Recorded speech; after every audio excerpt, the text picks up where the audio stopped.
అది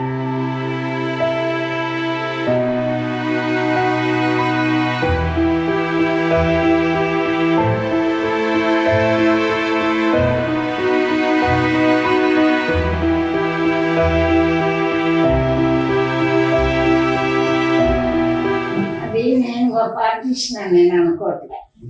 నాన్నగారు గొప్ప రైటర్ కనుక ఆయన రచన సజీవంగా నిలిచింది అని నేను అనుకుంటాను. అంత గొప్ప డైలాగ్ రాశారు.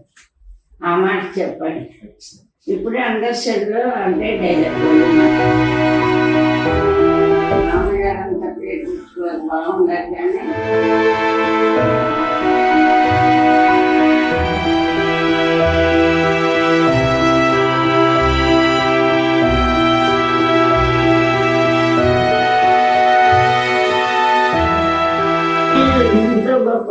డబ్బులు ఎవరైనా సంపాదిస్తారు కానీ మంచి మనసున్న వాడిని సంపాదించలేదు. మీరు ఎంతో పుణ్యమంతులమ్మా. మీరు భగవంతుడు మిమ్మల్ని చదువుగా చెప్పారు.